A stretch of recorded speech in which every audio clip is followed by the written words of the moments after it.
Using the media war. The tide is turning. What are their connections? Deep pockets. What does that mean?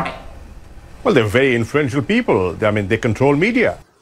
Olduğunca olduran, gönüllerimizi iman nuruyla dolduran Yüce Allah'ın 99 adıyla. Merhaba kardesler, ben Haris. Ben Akif. Ve Reaction Cem'den hoş geldiniz kardesler.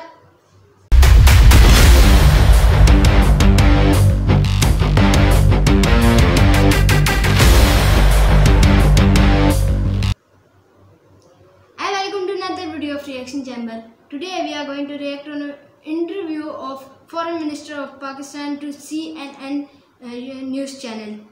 He said openly about the conflict of Israel and Palestine.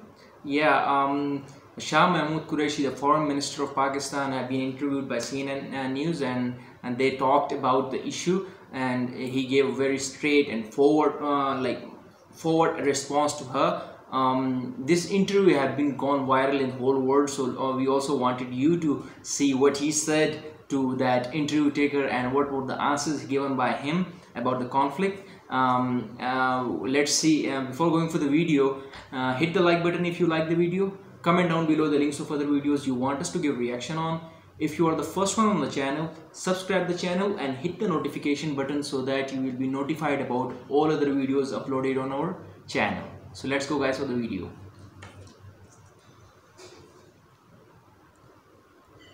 And start. Gathered today to discuss this crisis. Pakistan's Foreign Minister Shah Mahmood Qureshi took to the podium to demand aid to be allowed into Gaza and called for an end to, quote, Israeli aggression.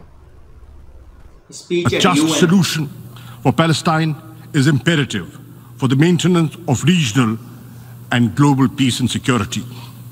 Clearly, the onus for restoring peace rests on Israel.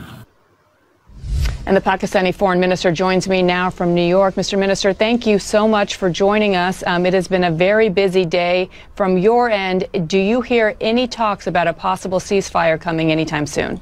Okay. Yes. I am convinced the tide is turning. I am convinced the public pressure, the pressure of public opinion is mounting. And ceasefire is inevitable. Israel is losing out. They're losing the media war despite their connections. They are losing. Well, look, I've not seen any foreign, like the government official, like talking like that in the international media about this country, and the way our foreign minister is speaking is obviously miraculous, and it is just like surprising thing for everybody in every Muslim country, especially Palestine and all other Muslim countries too. So we salute to our foreign minister for having a strong stance on this conflict, also in the international media. Let's go guys what he says more about that. Using the media war. The tide is turning. What are their connections? Deep pockets. What does that mean? Well, they're very influential people. I mean, they control media. I mean, I would call that an anti-Semitic remark. Oh.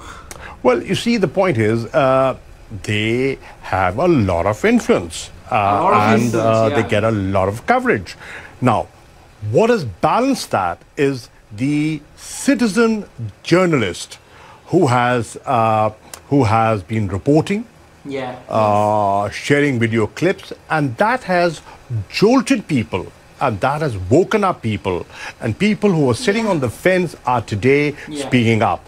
The General Assembly today is giving a clear message to the Security Council. It is your prime responsibility to ensure peace and security.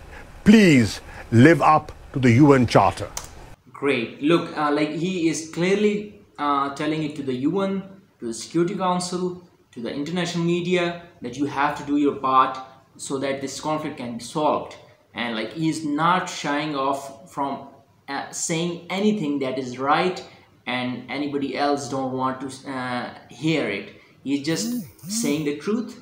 He's saying that the local people who made the videos and reported those things and then uploaded on the media and people watched it, it actually woken up the people in all over the world, not only Muslims but also non-Muslims in other capitals of the world. So obviously he's speaking truth.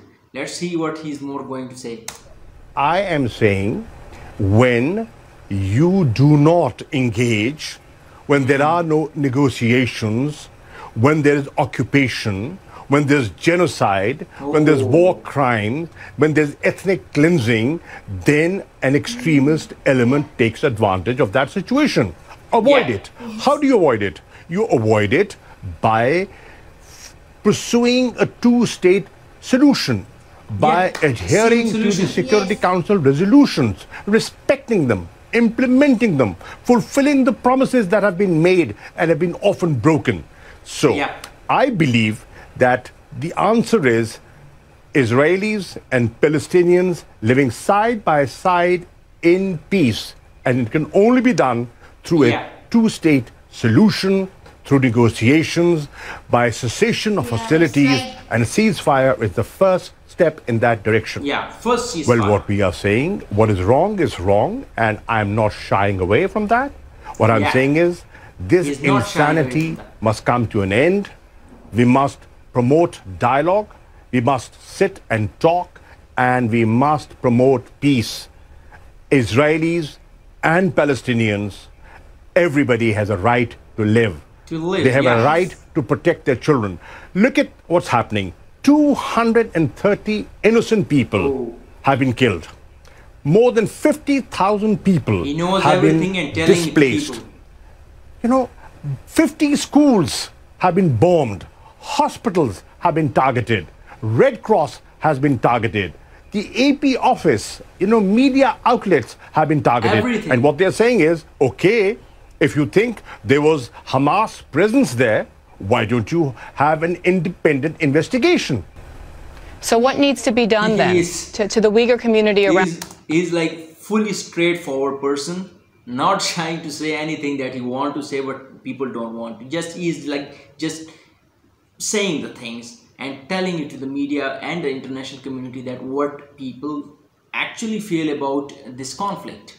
Around the world that is listening to you spend a lot of time talking about human rights in Gaza, question about their same legitimacy to human rights as well. She's very angry. We have been advocating for human rights, whether they are in Gaza or in Indian occupied Kashmir. Kashmir, Look at the atrocities that have been committed in Kashmir. Does the world talk about it? How many people have talked about it? Let's be fair. Let's have a fair assessment of how much coverage has that got. Mr. Foreign Minister, thank you so much for your time. I would just ask you personally to please avoid using anti-Semitic tropes that you used at the beginning of our conversation. I think they are very... I have never been anti-Semitic and I never will be. Great. We'll leave it there. Thank you so much. Okay, so she was at the end of the interview, till the end of the interview, she was just like saying that you are having an anti-Semitic approach. But our foreign minister is straightforward in saying that I'm telling the truth. Like, I'm not anti-Semitic. And actually he's right.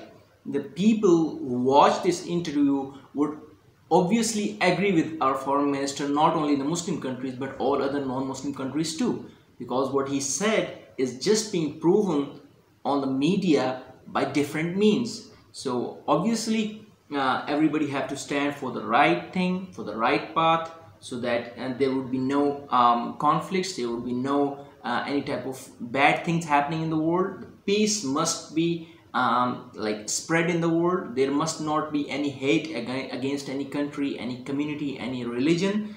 Everybody should have a right to live with peace, obviously, not only Muslims but all of the non-Muslims in the world. All the humans deserve peace, but these things will happen if we have some negotiations on the serious issues and like take it seriously. We hope so that this conflict is like solved as soon as possible. We have loved this interview of our foreign minister. Hope you have also enjoyed the video. We'll try to meet you with another amazing videos. Till that day, thank you. Allah Hafiz.